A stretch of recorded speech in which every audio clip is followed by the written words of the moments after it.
Friends, आज का हमारा जो टॉपिक है वो है first derivative test. Let f of x be a differentiable in neighbourhood of c where f prime of c is equal to 0। First condition, if f prime of x change the sign from positive to negative as x increasing through c, then f of c has relative maximum। और जो function है वो positive से negative जा रहा है तो relative maxima होगा। Second condition, if f prime of x change the sign from negative to positive as x is increasing through c, then f of c has relative minimum। हमने कहा था जो पॉजिटिव से नेगेटिव जा रहा है तो रिलेटिव मैक्सिमा होगा, अगर नेगेटिव से पॉजिटिव जा रहा है तो रिलेटिव मिनिमा होगा। Third condition, if f prime of x does not change the sign, then f of c has a point of inflection। और वो फंक्शन कोई साइन चेंज नहीं कर रहा, मतलब कि ये पॉजिटिव से पॉजिटिव जा रहा है या नेगेटिव से नेगेटिव जा रहा है, तो ये पॉइंट ऑफ इन्फ्लेक्शन होगा।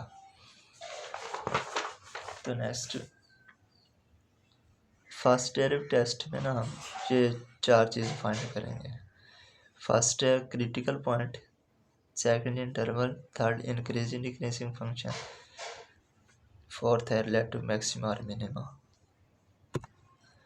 जो फंक्शन डिफरेंशिएबल होगा उसका डेरिवेटिव एग्जिस्ट करेगा। तो हम एग्जांपल लेते हैं, उससे हमें समझ आ जाएगी। F of x is equal to 2x² + 2, ये हमने फंक्शन ले लिया। तो फर्स्ट डेरिवेटिव टेस्ट में जो फर्स्ट स्टेप होता है वो उसका डेरिवेटिव लेना होता है। F prime of x is equal to 4x 2 × 2, ये 4x आ गया प्लस 2 का डेरिवेटिव 0 होता है, तो 4x इसका डेरिवेटिव है। सेकंड स्टेप में हम जो डेरिवेटिव लेते हैं उसको 0 के इक्वल पुट करते हैं। 4x इज इक्वल टू 0, 4 इधर आएगा, x is equal to 0।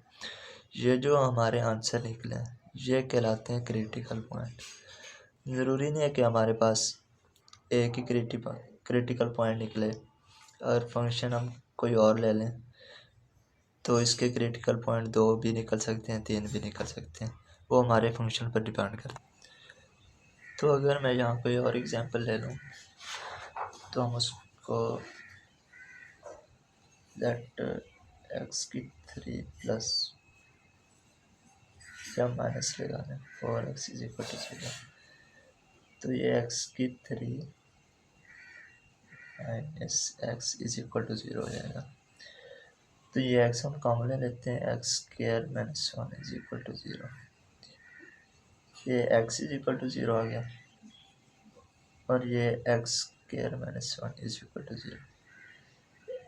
x² ये 1 आ गया। अगर हम इसका स्क्वायर रूट ख़त्म करेंगे तो x ये प्लस माइनस में आ जाएगा। मतलब ये है कि हमारे जो क्रिटिकल पॉइंट होंगे वो 0 भी होगा, +1 भी होगा और -1 भी होगा। ये 3 क्रिटिकल पॉइंट निकल गए। इस एग्जांपल में हमारे पास 1 निकला था, इस एग्जांपल में हमारे पास 3 निकला है। कोई और होगी तो उसमें 2 भी निकल सकते हैं। तो नेक्स्ट है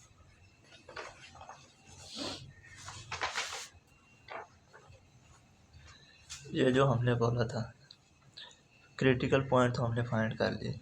नेक्स्ट है इंटरवल फाइंड करने वाला। जो इंटरवल होता है वो उसी फंक्शन पे होता है। ये एग्जांपल में हमने लिया था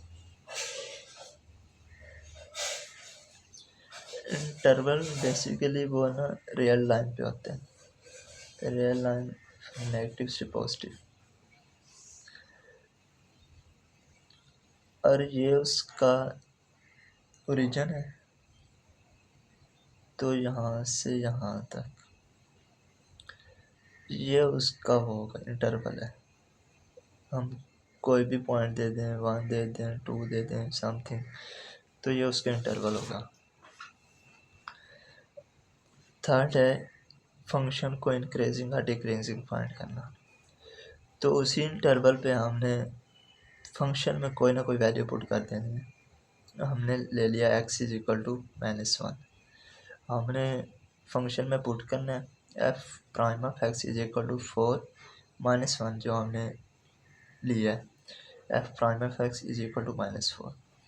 हमने डिस्कस किया था अगर फंक्शन वैल्यू दे रहे अपनी नेगेटिव से पॉजिटिव की तरह तो रिलेटिव मिनिमा होगा। तो ये फंक्शन नेगेटिव वैल्यू दे रहा है, negative sign denotes the function is decreasing, तो ये फंक्शन डिक्रीजिंग हो गया। अगर हम वही वैल्यू पॉजिटिव में लेके फंक्शन में पुट करें तो वो फंक्शन पॉजिटिव वैल्यू दे रहा है +4, positive sign denotes the sign is increasing, तो ये रिलेटिव मैक्सिमा होगा।